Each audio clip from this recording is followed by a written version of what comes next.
Pemirsa masih di IDX Season Closing dan kami juga masih menggunakan Anda untuk bisa berpartisipasi di telepon interaktif dan juga ada WhatsApp interaktif kami seperti yang tertera di layar televisi Anda. Dan sebelum kita lanjutkan perbincangan, kita akan coba lihat terlebih dahulu saham-saham pilihan apa saja yang direkomendasikan dan mungkin saja bisa menjadi salah satu referensi untuk Anda.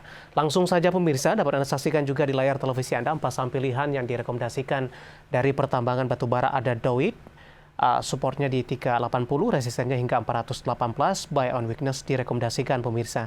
Kemudian ada Raja 930 hingga 1020, spekulatif buy. Kemudian APLN di 127 hingga 146, buy on weakness. Dan selanjutnya ada PNBS di 80 hingga 92, juga direkomendasikan buy on weakness. Lebih didominasi oleh saham-saham small cap untuk saham-saham pilihan untuk perdagangan esok hari, dan lagi-lagi keputusan investasi tetap ada di tangan para investor dan trader pasar modal Indonesia. Kita lanjutkan kembali perbincangan bersama dengan Bapak Teh Herditya Wicaksana, Technical Analyst MNC Sekuritas. Pak Didit, kita lanjutkan kembali. Cukup didominasi oleh saham-saham small cap ini, Pak Didit. Pertimbangan seperti apa sehingga merekomendasikan saham-saham ini di tengah volatilitas pergerakan indeks harga saham gabungan? Oke, kalau kami melihat memang untuk kecenderungannya ya, saham big cap sebagai index mover begitu, kami melihat dari saham-saham yang cenderung mid ke small cap ini cenderung untuk pergerakan harganya yang belum nampak gitu ya dalam tanda kutip, karena kalau kami melihat ini lebih kepada pergerakannya yang nanti akan lebih baik ke depannya kalau kita melihat secara teknikalnya ya dari saham-saham small cap ini dibandingkan saham-saham big caps yang memang apabila ada rilis laporan keuangan ataupun ada story-story tertentu itu sudah akan bergerak duluan ketimbang dari saham-saham small cap, di mana kalau kita lihat saham small cap ini belum dilihat oleh mungkin belum terlihat pergerakan ke depannya seperti apa, dan kami merekomendasikan untuk saham small cap ini dari range harganya juga yang cenderung baik untuk mendapatkan keuntungan yang lebih baik seperti itu. Kita akan coba bahas untuk Doit terlebih dahulu, Pak Adit. Oke, untuk pergerakan Doit di penutupan pada hari ini kan menguat 2%-an ya, di level 396 dan masih tertahan dari MA60-nya. Namun dapat kita lihat dari pergerakan MACD dan stokastik yang ini berpeluang untuk golden cross, kami memperkirakan apabila nanti Doit mampu break lagi dari 404, maka area selanjutnya yang akan diuji oleh Doit ini ada di area 418 sampai ke 432. Dan kalau kita lihat juga dari volumenya juga cenderung meningkat gitu ya untuk volume pembeliannya. Itu untuk Doit. Baik, penutupan di 396 cukup akan mudah skenarionya Pak Didit untuk Doit menembus ke 404 jangka pendek? Ini kami perkirakan berpeluang untuk menembus kembali ke 404 karena di pergerakan tadi di sesi 1 dan sesi 2 sempat menguji 404 namun belum mampu di break gitu ya. Karena nampaknya untuk beberapa hari ke depan ini berpeluang untuk break dari resisten 404-nya terlebih dahulu begitu. Dari Doit kita beralih ke saham pilihan selanjutnya. Ada Raja, tapi lebih ke arah spekulatif buy, Pak Didit. Iya, untuk Raja kenapa spekulatif buy? Karena ini pergerakannya masih cenderung sideways begitu ya. Karena kami melihat dengan area support yang ada di 930-an, dan hari ini pergerakannya pun masih tertahan oleh klaster MA20 dan 60-nya meskipun didukung dengan peningkatan volume pembelian. Kalau kita lihat dari MACD dan stokastiknya juga cukup baik karena ini adanya peluang golden cross di Raja sendiri, dan apabila nanti mampu break dari 10.30 sampai 10.55 sebagai resistennya, nampaknya Raja akan menguji ke area 11.50-nya terlebih dahulu begitu Mas. Dalam seminggu terakhir, Raja lebih cenderung tertekan, Pak Didit. Namun di perdagangan hari ini, Raja tampaknya mengalami penguatan dan ini menembus ke level tertingginya dalam sepekan terakhir. Indikasi apa yang bisa kita gambarkan dari pergerakan teknikal dengan penguatan signifikan hari ini, Pak Didit? Oke, kalau kita lihat dari sisi volume pun sebenarnya cenderung ada peningkatan volume ya, volume pembelian di hari ini. Kemudian MACD dan stokastiknya pun juga ada tanda-tanda penguatan karena kalau kita lihat MACD sudah menyempit dan ini berpeluang untuk adanya golden cross di saham Raja sendiri. Kalau mampu break dari area 1030 hingga 1055, nampaknya Raja akan mengakhiri fase sideways-nya dan berpeluang untuk menguat kembali menuju ke 1150 begitu. Kita beralih ke saham pilihan yang ketiga, APLN, Agung Podomoro Land Tbk. Silakan Pak, analisis untuk APLN. Kalau untuk KPLN kita melihat adanya awal fase uptrend-nya ya, meskipun ini sudah berada di tengah-tengah awal fase uptrend ya dari APLN sendiri karena sudah membentuk higher high dan higher low. Dan kami melihat untuk pergerakan APLN ini sebenarnya masih tertahan dari area resisten terdekatnya di 144 sampai 146. Ini apabila nanti mampu break dari area tersebut 144 146, nampaknya untuk APLN akan menguji di area 150 hingga ke area 160-an terlebih dahulu.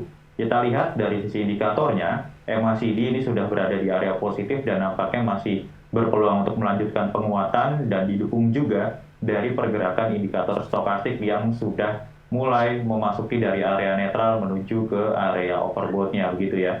Dan tetap harap dicermati, nanti untuk KPLN sendiri area support-nya ini ada di rentang 127 selama tidak break dari area tersebut. APLN kami perkirakan masih berpeluang menguat ke 144 sampai 146 terlebih dahulu untuk menguji area resist. Baik, ada PLN pemirsa di 139 menguat di 2,96%, sementara level support yang bisa diperhatikan ada di 127 dan tampaknya level ini cukup dijaga dalam seminggu terakhir, Pak Didit. Betul sekali. Baik, kita akan coba lihat saham pilihan yang terakhir, yang keempat yang direkomendasikan.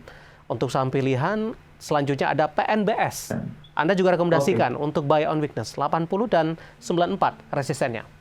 Iya, untuk PNBS sendiri sebenarnya kalau kita lihat memang dari tanggal 20 Oktober ini mengalami koreksi ya yang cukup dalam gitu ya dari harga highest 100 hingga ke lowestnya sempat di area 86 atau bahkan hari ini di area 85 begitu. Kemudian kalau kita lihat meskipun hari ini ditutup cenderung flat di area 87 di level 87, namun dari sisi volume pun muncul adanya volume pembelian meskipun pergerakannya cenderung flat hari ini.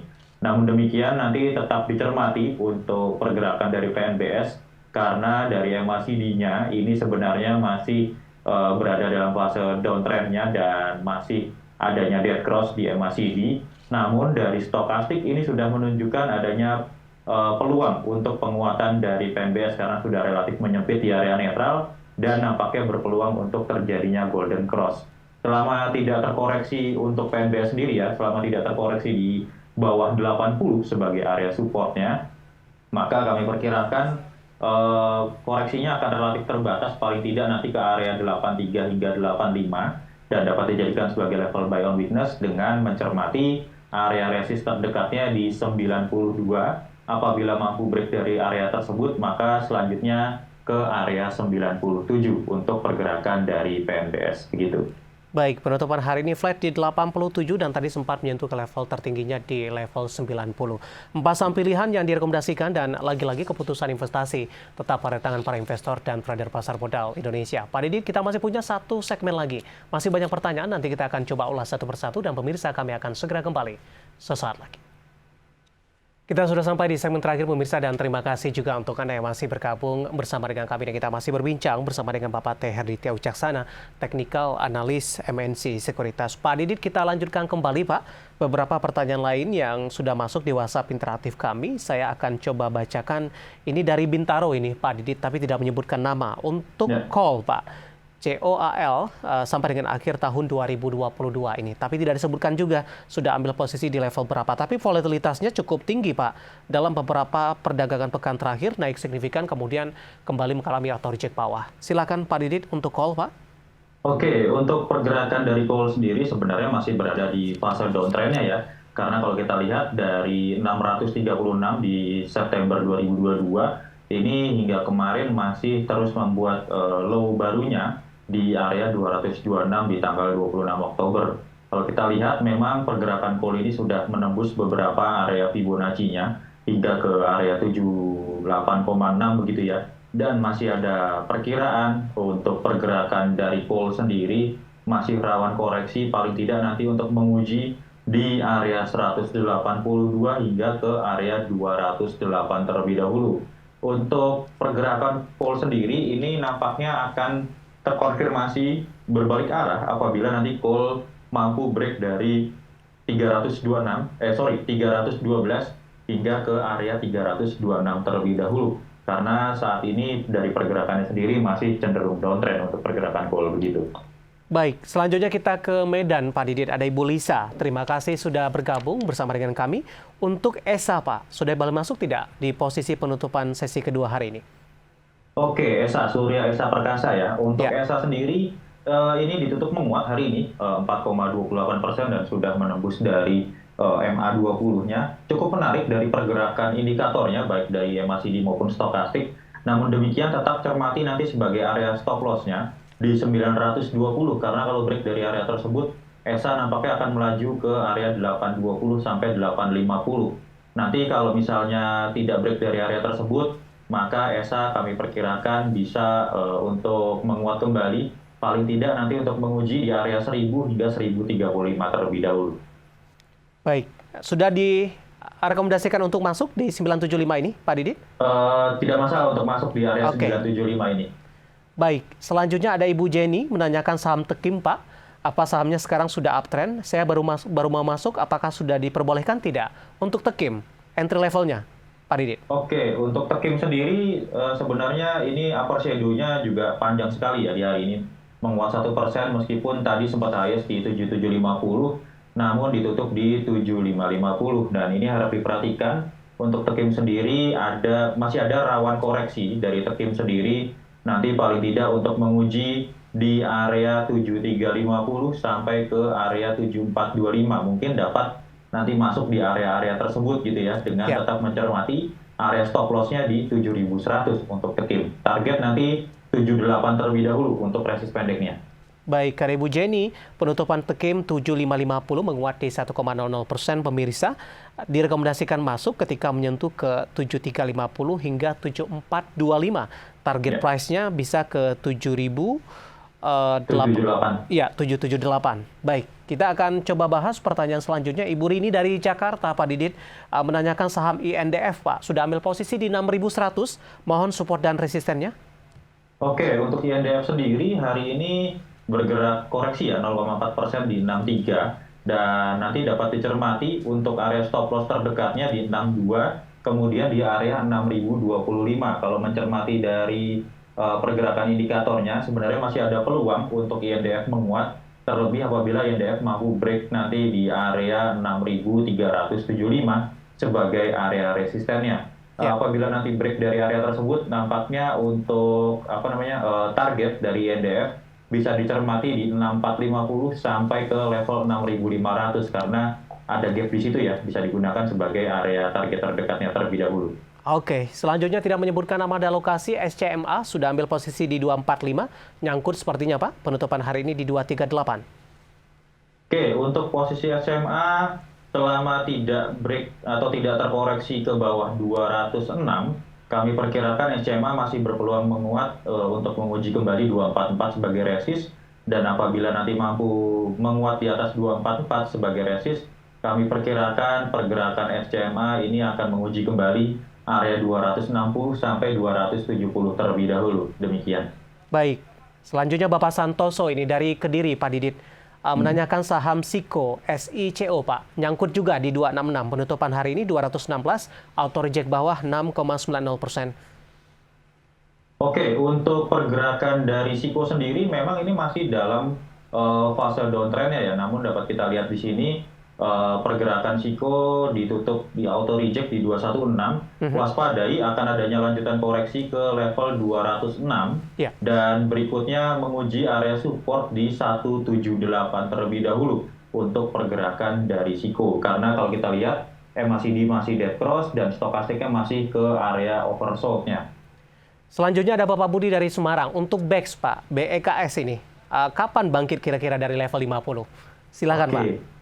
Untuk BEX ya Bang Banten ya, ini dari sisi volume masih cenderung kecil, karena kalau kita lihat kemungkinan untuk lepas dari 50 ini sangat-sangat kecil ya. Jadi nanti dapat dicermati dari MACD dan stokastik pun masih cenderung sideways. Nanti dilihat aja kalau ada blow off volume yang cukup besar, nampaknya penguatan terdekat saja hanya di 52 terlebih dahulu untuk pergerakan dari BEX. Baik, terakhir singkat saja Pak Didit, tanpa menyebutkan nama dan lokasi, HMSP hari ini menguat. Bagaimana pola teknikal jangka pendeknya? Silakan Pak untuk HMSP. Oke, HMSP menguat ke 1055 dan sudah menutup gap yang ada di area 1025 ya. Dan kami perkirakan ini volumenya juga cukup tinggi. Dari MACD dan stokastik juga masih mendukung adanya lanjutan penguatan. Jadi nanti dapat dicermati untuk area penguatan selanjutnya di 1090 Ya. sampai 1130 dengan mencermati support yang berada di area 1010 sampai 1015 begitu. Baik, penutupan hari ini masih di 1055 menguat di 4,98% dan tampaknya juga ikut menjadi penopang penguatan indeks harga saham gabungan. Pak Didit, sayang sekali waktu kita cukup terbatas dan pembahasan tadi tampaknya makin kebersamaan kita di IDX Extension Closing untuk kali ini. Sebenarnya masih ada beberapa pertanyaan lain yang kami mohon maaf dan Anda bisa bergabung bersama kami kembali di waktu dan di program yang sama di perdagangan esok hari jelang libur akhir pekan. Pak Didit, terima kasih, sehat selalu Pak. Siap, sama-sama. Baik, karena Bapak Teh Riditya Wicaksana, Teknikal Analis MNC Sekuritas. Akhirnya, saya David Sanovo dan seluruh kerabat kerja yang bertugas mengucapkan terima kasih. Sampai berjumpa kembali.